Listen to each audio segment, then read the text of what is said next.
out, single to right, grounded out, and then sacrificed. And that was the bunt that Gedman fielded and threw high to Spike on at second base. You have the tying run 90 feet away in Kevin Mitchell, and the possible winning run at first in Ray Knight. And here's Mookie. 55,078 here at Shea, and they've really been put through the ringer. Fouled away. Tension mounts some more. 2 out in the 10th. 5-4 Red Sox. Ray Knight at first. Kevin Mitchell at third. 2-2 to Mookie Wilson.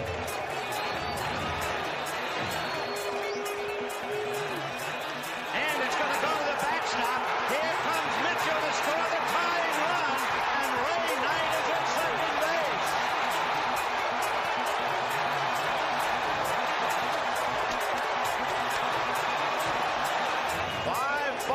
In a delirious 10th inning. Can you believe this ball game at Shea? Oh, brother. So the winning run is at second base with 2 out, 3-2 to Mookie Wilson. Little roller up along first, behind the bag. It gets through Buckner. Here comes Knight, and the Mets win it.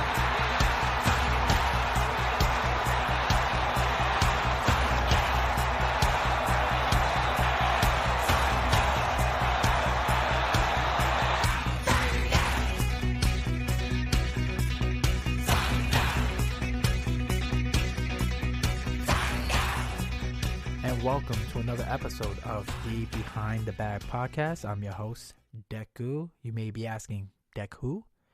That is Deku. And if you know the name, I know what you'll be watching. So let's get to the point. Let me first say, what are we doing? What are we doing as an organization?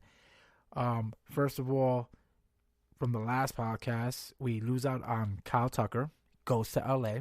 So didn't even make a big deal or big chance to try to sign him. I mean, give the man the years. Didn't do that.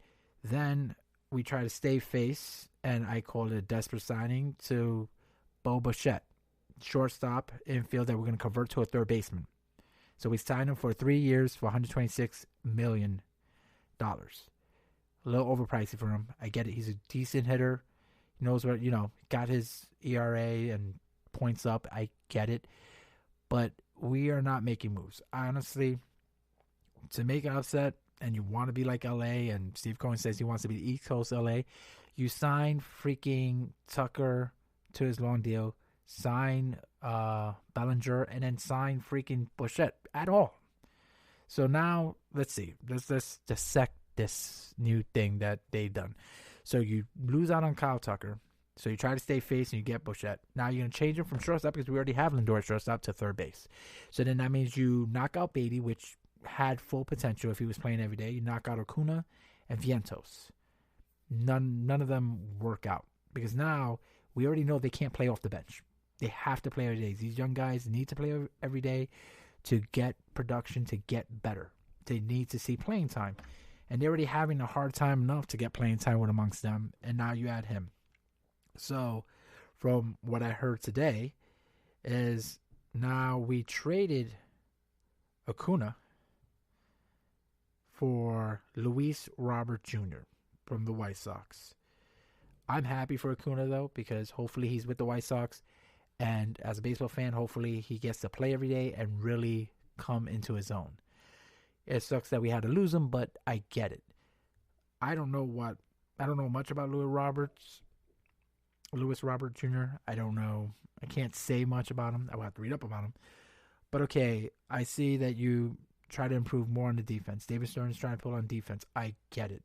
So what you're telling me that instead of trying to improve on your pitching and defense, you're going to rely on your defense to cover on the mediocre pitching we have right now. I get it. I get what he's trying to do. I really don't understand it.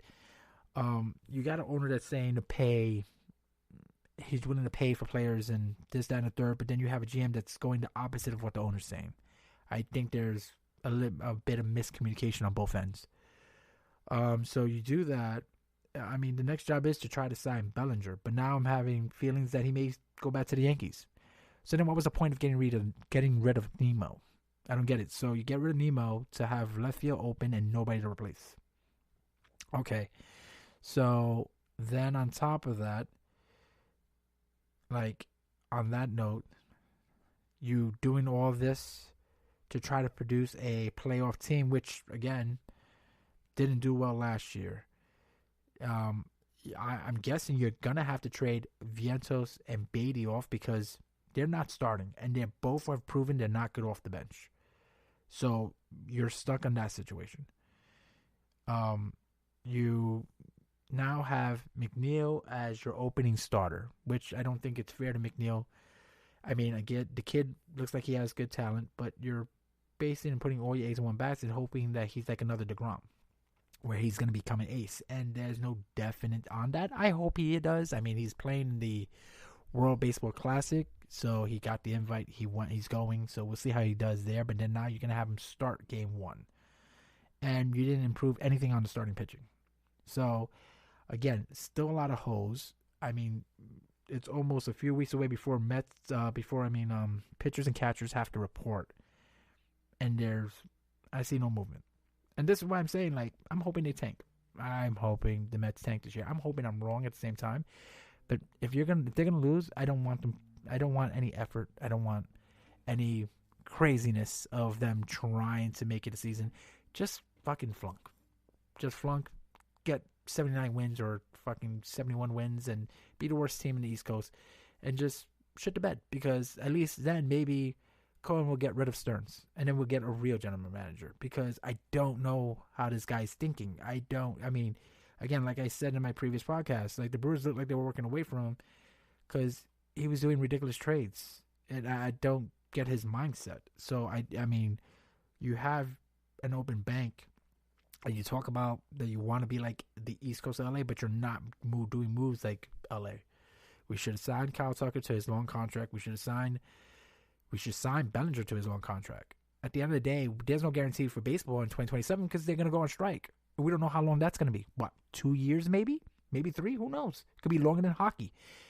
Then try to win now, because after that, we don't know how salary is going to be given and everything else and how the whole play. At least if you sign your players now, you know you got your players for a few years. And anything else you could work around.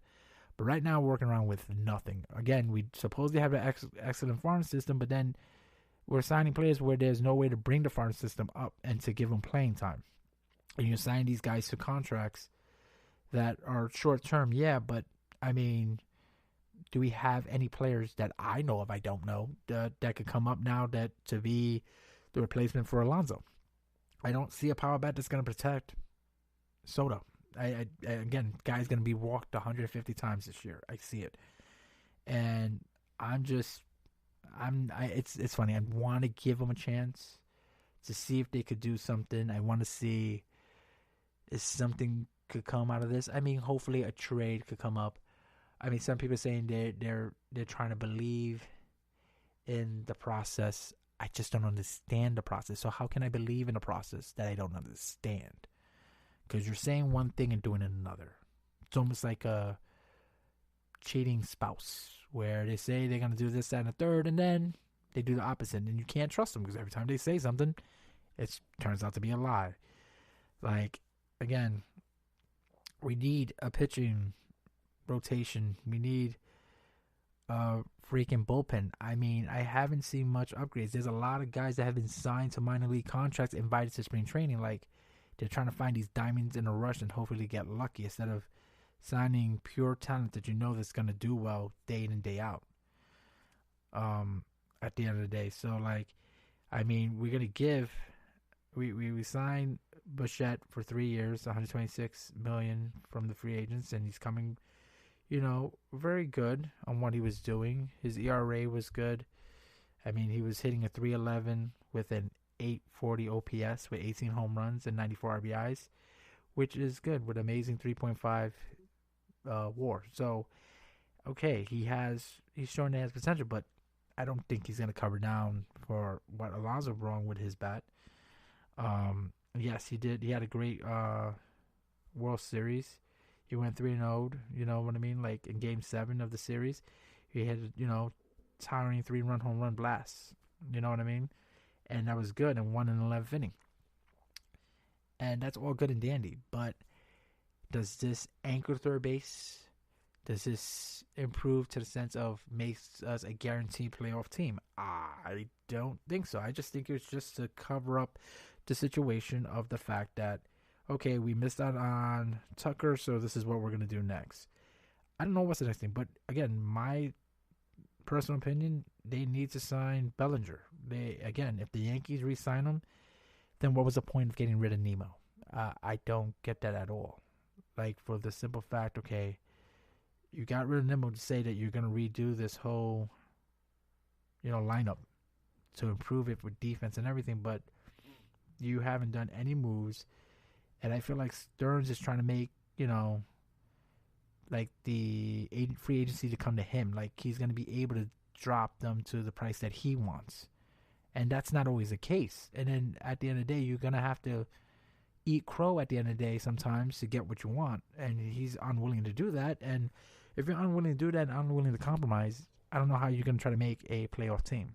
Especially that you have one of the most richest owners in baseball. Again, Steve Cohen has a plan that I see. Again, he has the new football stadium that he's making for the soccer team. He has a casino that's been improved that's going to be made across the street. And I don't see that casino being successful with a losing franchise. And if you don't have a World Series, team, I don't think I would go to the game to a losing team and want to be bothered by it at all. Like, if my team is winning, then I'm going to want to go to the game. And if they are winning, then, hey, let's go to the casino across the street. They have a new restaurant or a bar, and you go from there. And then, hey, maybe I want to get... That's how you build this whole thing. But if you don't have a winning team, it doesn't promote anything else around that area that he's trying to do. So, pretty much, you're hurting it. And, yes, believe in the process. Then, if you're not planning on winning right now, then why don't just say so? That it's a rebuild season. You know what I mean? A rebuild season at the end of the day. But it's ridiculous because then you still got a $700 million player that you're not doing with and you're wasting years on him. So you're going to do a rebuild because, honestly, I don't see this as a playoff contender. I am not a baseball genius or a guru. Maybe I'm just a fan. Maybe I'm talking out of my wazoo. But at the end of the day, if we're having a team that's going to be a real contender, I would think you put the best foot forward, and I didn't see any moves. I don't believe in this guy Stearns. I don't like how he's doing the process. I don't like how he's doing anything. And, like, now you got rid of Acuna for less than he's worth. Because I think he was worth a lot more, and I hope I am right where we're talking about this guy and he's an all-star and doing well. But also with Beatty and Vientos, like, I mean, they haven't hit their prime where you're going to get great trades for them. So you're just going to have to lowball their trades, and I'm hoping wherever they land, they're being greatly successful. But again, you're not relying on them to improve. So, and then you're getting these mediocre to okay players, but not going for the big fish when you can. And you're a big team, and you're supposed to be a big team in a big city, but you're playing small ball. Again, I feel like we're back in the Wilpon eras where we can't spend money for some reason, or for some reason they don't want to. And I don't get it. I mean, I miss the days. Like, they really got to improve. Before I even say the missing days, they really got to improve the pitching. And, like, I don't understand the new pitching way. Like, the average pitcher goes 4 innings. And then you need the middle reliever to go 8. And then you close at 9. I miss the days where pitchers went, 7. Then you had your set up man for the 8th inning, and then you close at 9. And the average pitcher would go 6 innings. It was, on occasion, your ace or starter will have a bad day and go 3 or 4. But now these pitchers and this whole thing with pitch count is, like, ridiculous. Another thing that annoys me is analytics. Like, I get it. Analytics was the new way of thinking, and it was the right way to go. And it started with with the A's and it's got it popular. But I think we're relying too much on analytics, and we have to sometime look at other things besides analytics, because people are more than just a number. sometimes they have like this undefined numeric thing that can't be judged with numbers or counts. It's just something special that has in a person.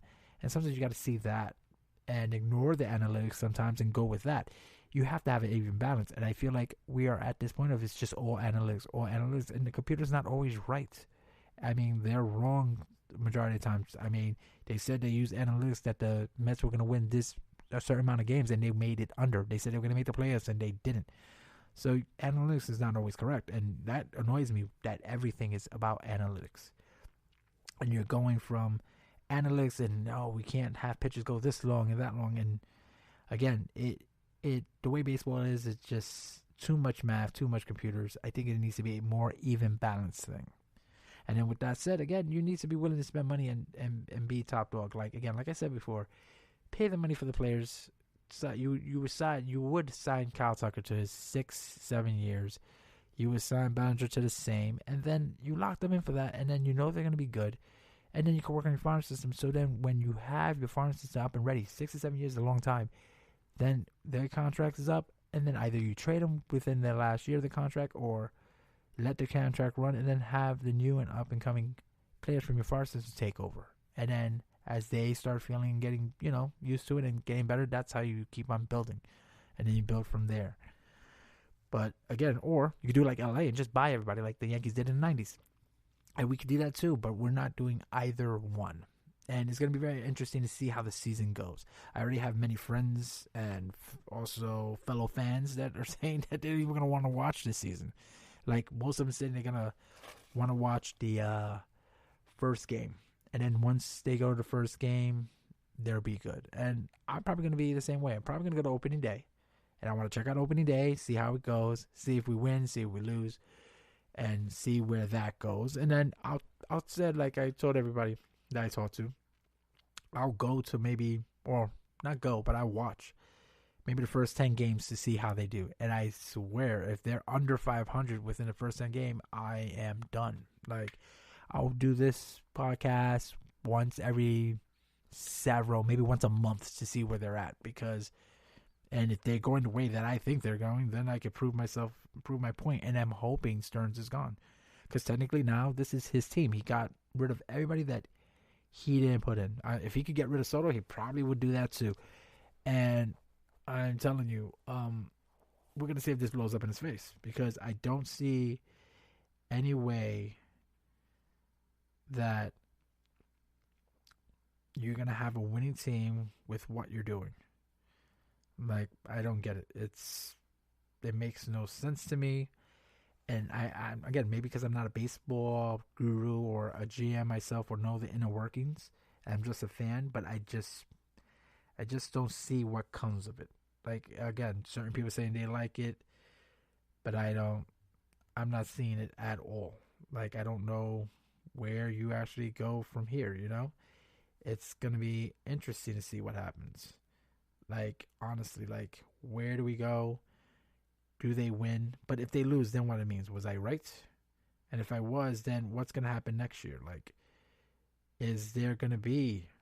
Well, first we got to see if there's going to be next year, if they're going to have a strike or not.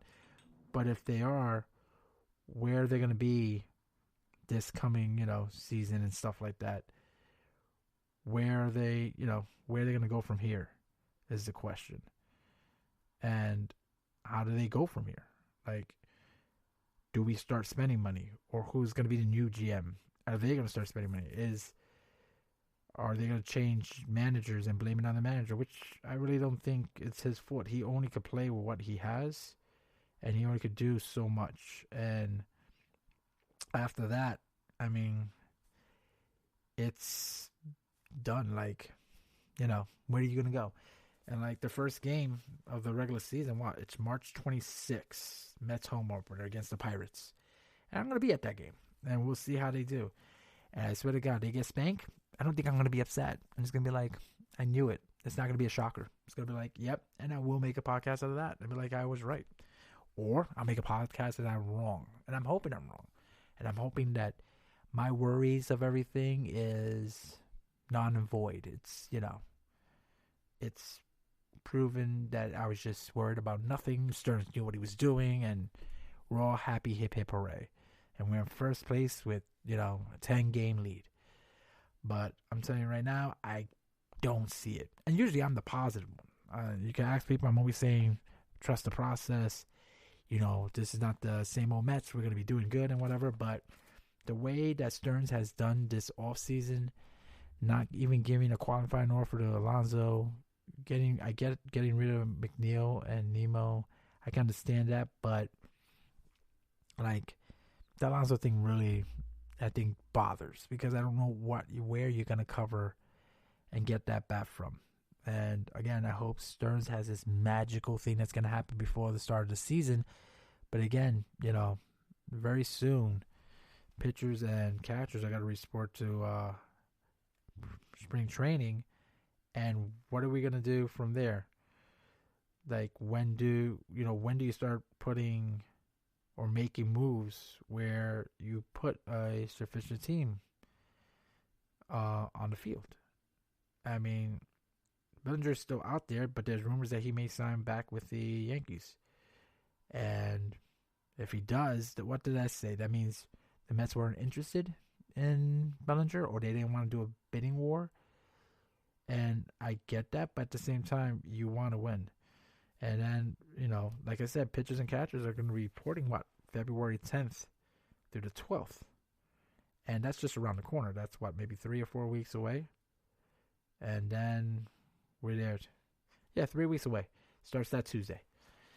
So it's, we're going to see what happens, because, again, I don't know. Actually, it's not even 3 weeks. It's 2 weeks away. I just don't know what to believe now. And again, hopefully this podcast for me is therapy. We'll see if I go insane and start talking out of the wazoo of what's going to happen. But again, usually I'm the positive one, and right now it's hard. It's really hard to be positive.